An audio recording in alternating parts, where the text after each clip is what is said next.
Et coucou! Alors aujourd'hui je vais vous présenter mon poulailler. Alors c'est un poulailler qu'on a fait nous-mêmes. On avait récupéré des planches et on l'a fabriqué. On a acheté une pergola qui fait 2 mètres sur 2 mètres ou 2 mètres 50 sur 2 mètres 50 je crois. On l'a recouvert pour faire l'enclos avec du grillage à poules. On a tout enroulé autour de la pergola. Du grillage à poules. Et au-dessus, pour faire de l'ombre, on a mis un filet militaire. Parce que chez nous, l'été, ça tape. Donc pour les poules, côté est et au-dessus, on a mis un filet militaire. Donc là, maintenant, ça fait à peu près 4 ans, je crois, qu'il est là, le filet. Et il commence un peu à se désagréger. C'est là où il est pris dans des lattes en bois. Donc du coup, avec le vent, ça a un peu arraché le filet à l'extérieur. Mais c'était provisoire parce que le but, c'est de faire monter de la vigne. J'ai mis une vigne aux 4 coins pour faire grimper tout en haut et faire de l'ombre aux poules. Donc cette année, la vigne a bien poussé. Elle est presque arrivée en haut.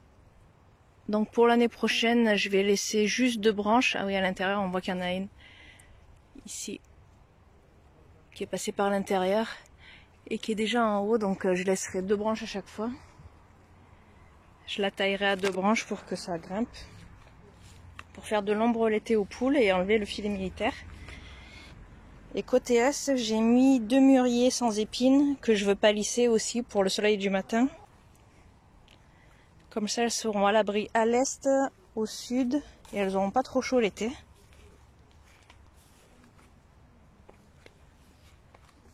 Ensuite, à l'intérieur, elles ont de l'eau. Donc, elles ont deux points d'eau. Elles ont le point à l'extérieur de l'enclos. Et l'enclos ne sert que pour le matin. Donc, je ferme l'enclos le soir, quand elles sont rentrées dans le poulailler. Donc il y a la porte là derrière. Je ferme l'enclos le soir. J'ai mis la porte automatique, comme ça dès qu'il fait nuit ça se ferme tout seul. J'ai plus qu'à fermer la porte le soir, récupérer les œufs. Et pour la journée en fait je fais que ça. Je ferme l'enclos le soir en rentrant du boulot, enfin au coucher du soleil. Et je viens ouvrir le matin en partant au boulot. Après elles sont dans le jardin.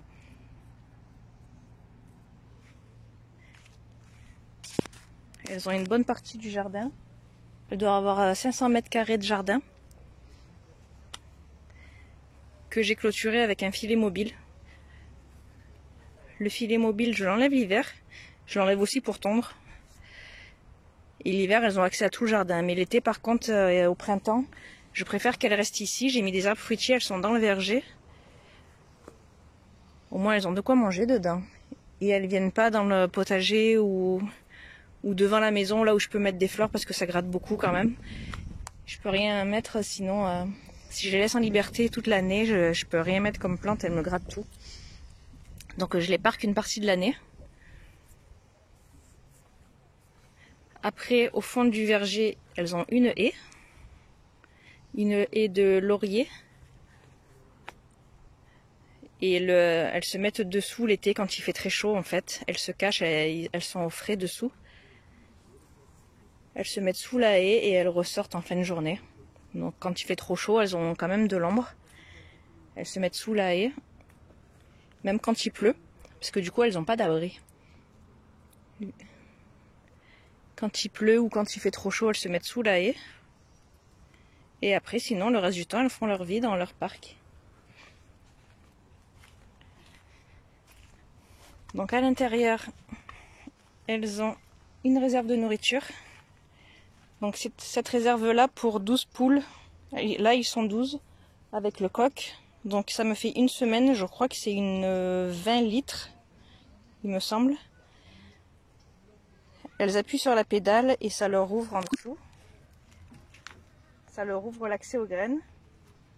Là, j'ai mis une petite pierre parce que j'ai 3 nouvelles arrivantes et elles sont toutes fines. Elles sont pas très grosses.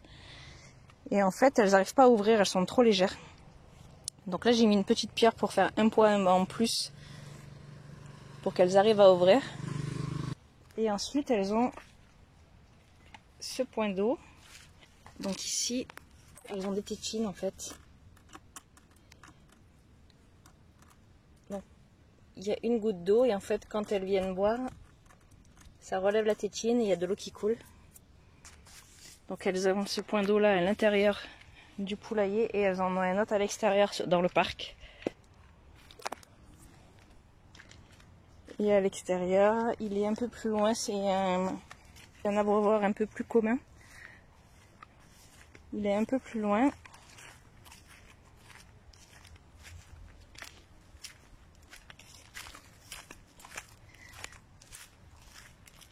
À l'ombre d'un arbre. Donc ici elles en ont un suspendu. Alors je le prends en plastique parce que de loin je vois le niveau d'eau. Du coup de la maison je peux voir s'il est vide ou pas. Et au moins ça m'alerte et je viens le remplir. Donc ici elles ont ce point d'eau là et un dans le poulailler.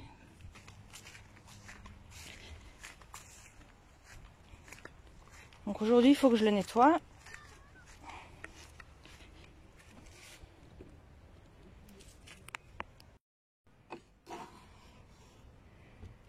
Donc sur le côté on a mis une petite tirette pour le maintenir ouvert. Et pouvoir prendre les œufs.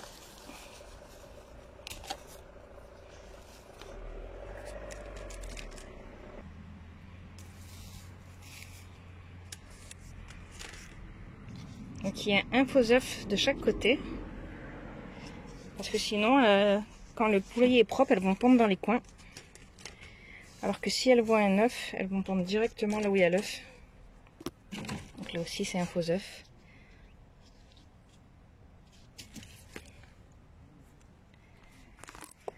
Et je mets de la paille au fond.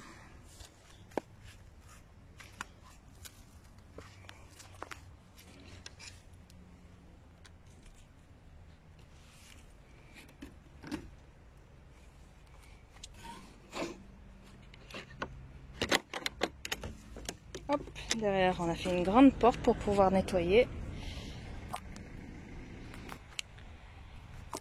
Et dedans, elles ont de la paille.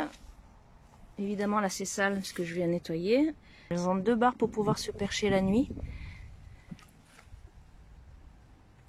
Et la paille, je la récupère et je vais la mettre dans le potager. Donc du coup je mets les fientes avec, je ne trie pas. Les fientes, les plumes, la paille, tout part dans le potager.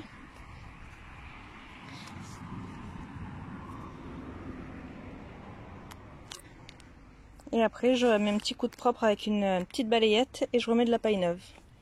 Alors de temps en temps je passe le Karcher. Il faut quand même que ça soit une journée bien ensoleillée où il y a un peu de vent pour bien le sécher rapidement. Sinon je remets de la paille et c'est sur une zone humide, c'est pas top.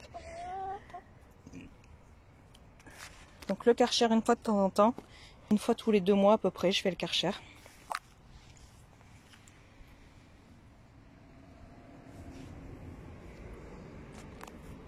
Donc là je vais enlever la paille et je vais bien le nettoyer. Voilà, une fois que c'est vidé, je mets un petit coup de balayette qui est dédié rien qu'à ça. Donc je vide intégralement toute la paille, les pondeurs aussi.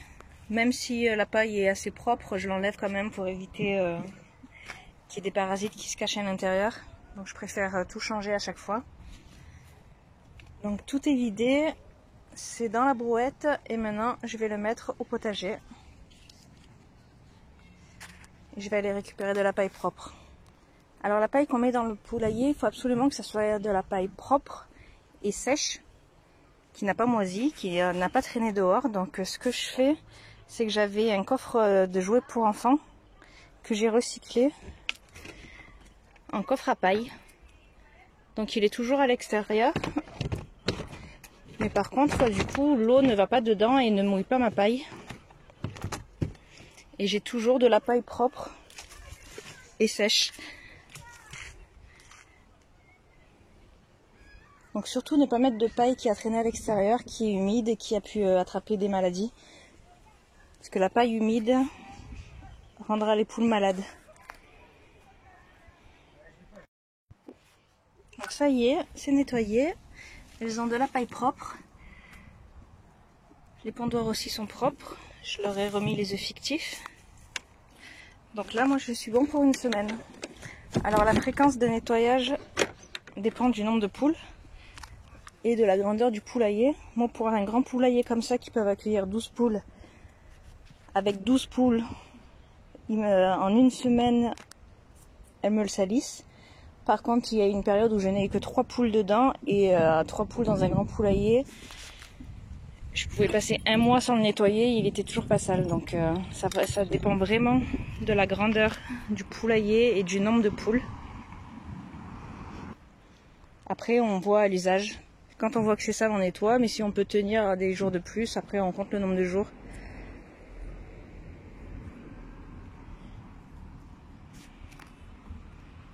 Donc maintenant, je vais leur remettre de l'eau, du grain et j'aurai fini. Ça m'aura pris un quart d'heure pour m'occuper des poules le week-end.